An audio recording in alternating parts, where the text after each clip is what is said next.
for welding. You can see I have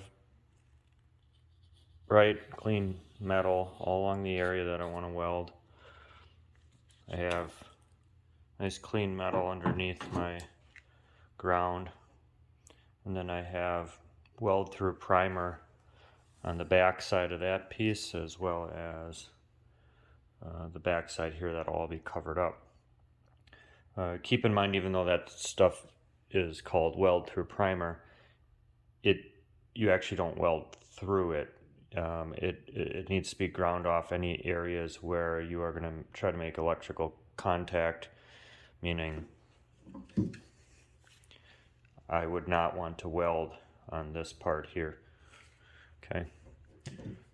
So if I were to want to do a spot weld through there, I would have to grind a small amount off there to be able to make electrical contact, because the welder requires an electrical circuit to be continuous, and this stuff does not conduct electricity well.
So I've done a few spot welds, kind of showing the pattern.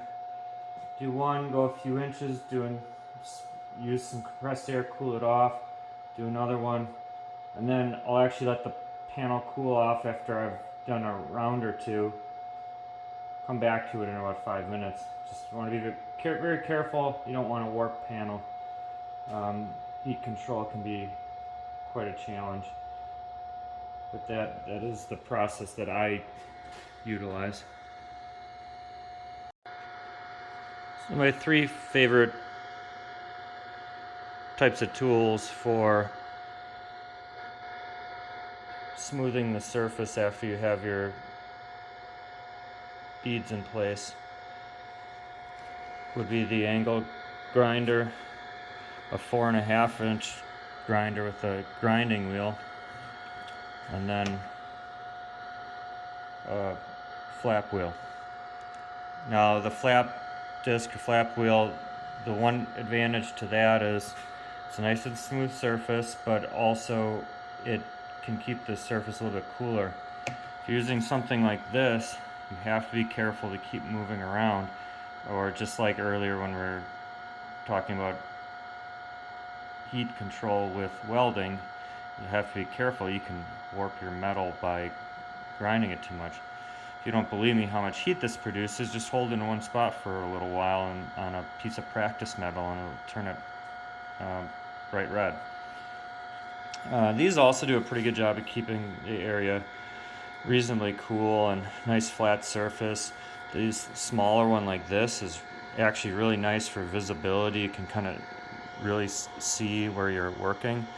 Downside to these is these little discs are sort of expensive and they wear out relatively fast. Something like this you can use quite a bit, and these discs here, those ones are pretty inexpensive and last for a while too. So I'll kind of show you the differences here.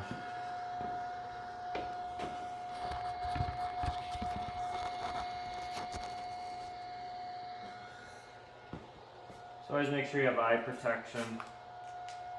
Best to also have protection for your hands as well in case you accidentally contact them. You got a nice thick glove here. Eye protection's a must though. Although I don't do any of audio body work or welding professionally, I'm an emergency physician and I see people all the time who get stuff in their eyes. And appropriate eye protection is very helpful preventing that.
So you can kind of see the contrast of the three types of tools I'm using there.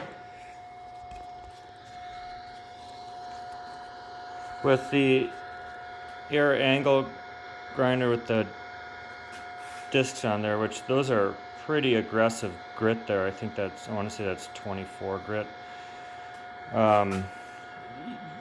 Work will be still sort of slow. It takes a little bit longer. The angle grinder with a grinding wheel on there will get a lot of work done quickly, but like I said, you gotta be careful of the heat transfer if you focus on an area too long.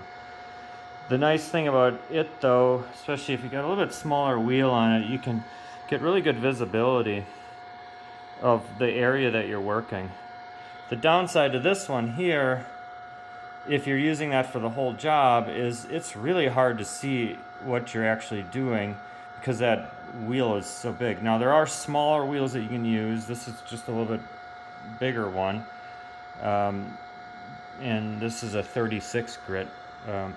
But what I usually like to do is I like to start off with the grinding wheel first, get the majority of it ground down pretty close to where I want it to be, and then I'll finish it up with either this or this. Okay, so either the flap wheel or this.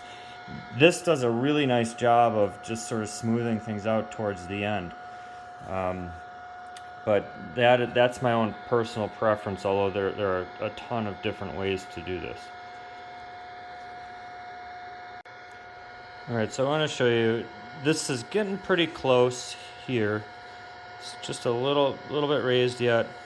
I will come through here with the angle grinder, one or two more passes, kind of showing the speed that I would typically go. Throughout this whole process, you should, from my perspective, almost always be able to touch the metal. It can be warm, that's okay, but if it's too hot to touch, that means you're focusing too much on one area and you're going to put yourself at risk for warping. Now, not being a professional, I don't think it's realistic to expect no warping. But typically my goal that I set for myself is to be able to smooth this out with a thin layer of filler when I'm done and not have significant thicknesses of filler to help accommodate the waviness. But so a little warpage in my mind is acceptable, but you want to keep it minimal so that way just a thin layer can do the trick, okay?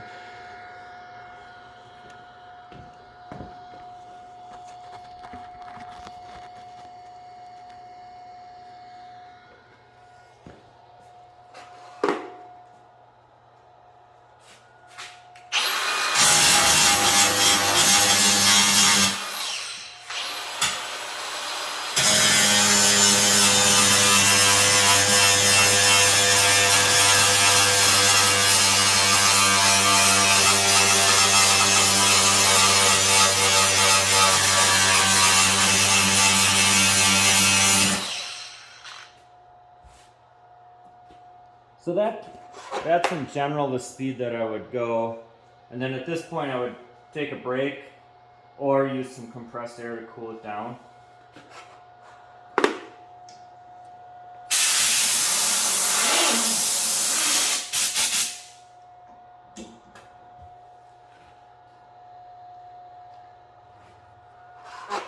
Now the flap wheel at this point, or a grinding disc, provides a nice flat surface to help kind of finish this off just a little bit more. If you're going to use this early on, you got to be careful that you don't start to grind metal, which is obviously much thinner than the bead itself. So that's part of the reason I don't use this early on, although you can if you're careful.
So it's starting to look pretty good now. It's relatively smooth. It's typically going to be just a little bit depressed in the area of the weld. And that's okay because then, like I was mentioning earlier, you can come in there with just a thin layer of filler and make that nice and smooth, and it'll be a seamless repair that you won't be able to detect after it's finished.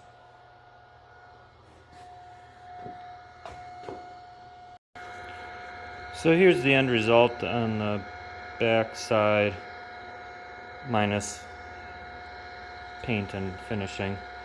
You can see it's almost a seamless repair. You can sort of detect where that weld is, but it's not super obvious.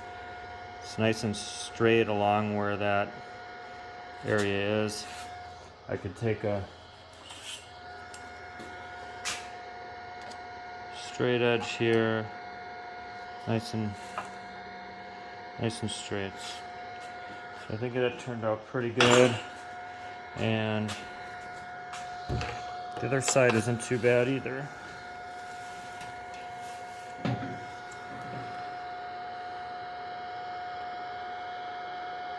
See, a little bit of smoothing yet, and then a little bit of filler, and that'll be virtually an undetectable repair.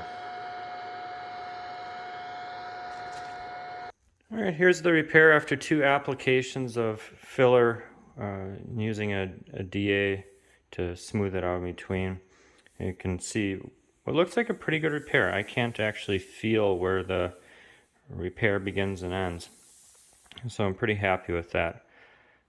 Just a good example of how a little time and some patience and practice can really make a pretty good improvement in something that was, actually had holes in it. And as I mentioned, I'm not a professional, but I've spent a lot of time kind of practicing, learning, trial and error.